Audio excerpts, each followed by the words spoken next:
কালকে যেহেতু নতুন একটা জিনিস ঋষি শিখেছে আর সেটাতে আমরা ওকে সবাই বলেছি গুড গুড, এতেও খুব আনন্দ পেয়েছে।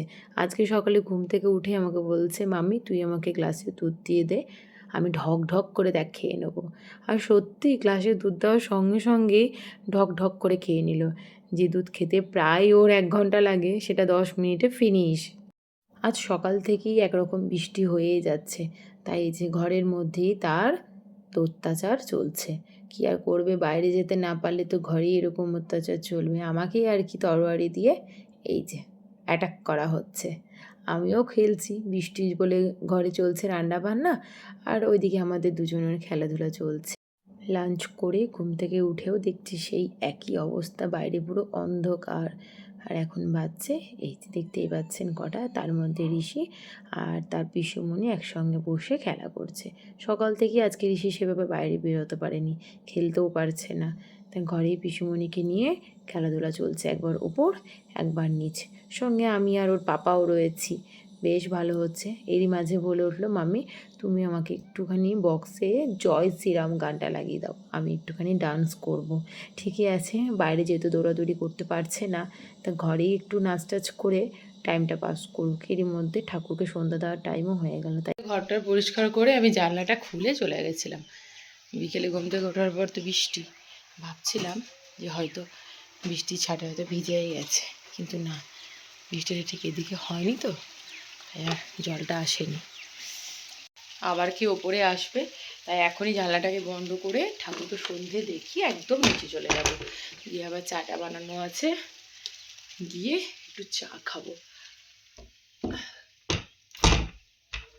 আমাদের এই বাড়িটা অনেক পুরনো, তার জন্য জানলাগুলো একটু অন্যরকম, এই যে দুপাল্লা কাঠের জানলা, ছোট ছোট, খুব একটা বড় না। এখনকার জানলা তো অনেকটা বড় হয়। আর এই বাড়িটাকে সেভাবে রিনোভেট করাও যাবে না, কারণ এবারে যেটা নিচের তলার ছাদ, সেটা হচ্ছে মাটির উপরে সিমেন্টিং করা। আমি যখন প্রথমবার শুনি আমার তো অদ্ভুতই লেগেছিল।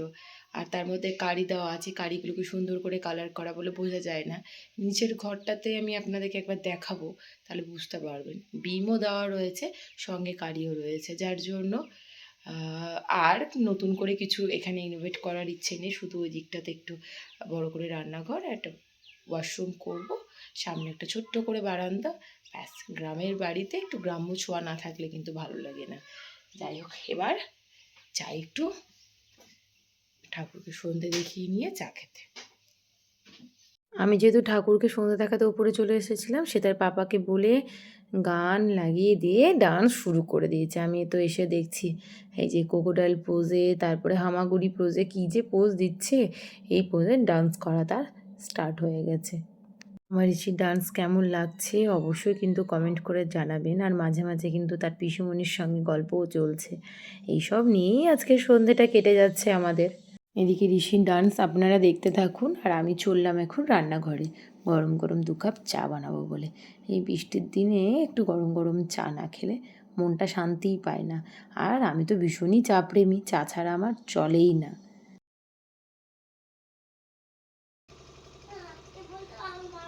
তুমি বডি বিল্ডার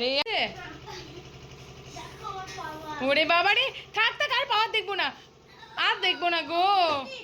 দেখলাম ঋষির ছোটোবেলায় পাওয়া সব আংটিগুলো ঋষিকে পরিয়েছি, আর ঋষি তো এগুলোকে দেখে খুব খুশি, যতই হোক তার ছোটোবেলার জিনিস। চাইনারা ভাববে সোনারা সোনাইতে পড়ছে। হ্যাঁ, সোনা পড়ছে। আজকে বিকেল থেকে আমি শুরু করেছিলাম ঋষির সঙ্গে খেলা করা, তার সঙ্গে ওর চলছিল নাচ, সে সঙ্গে সঙ্গে নাচও করছিলাম। এই সব কিছু করতে গিয়ে কালকের ব্লগ এখনও অবধি আমার এডিট করা হয়নি, মানে আজকে আমি কোনো ব্লগই পোস্ট করতে পারলাম না। এইসব সময়গুলোও দরকার, যে ওর সঙ্গে খেলা, আনন্দ করা, কারণ এগুলোই হচ্ছে সব থেকে আগের জিনিস। তাই কালকের ব্লগটা এডিট করে আর পোস্ট করতে পারিনি। কালকে 2টো ব্লগ একসঙ্গে আপনারা পাবেন। তো যাই হোক, আজকের ব্লগটাকে খুব ছোটোর মধ্যে এন্ড করছি। দেখা হচ্ছে আবারও নতুন একটা ব্লগকে সঙ্গে নিয়ে। সবাই খুব ভালো থাকবেন, সুস্থ থাকবেন। Till then, tata, by.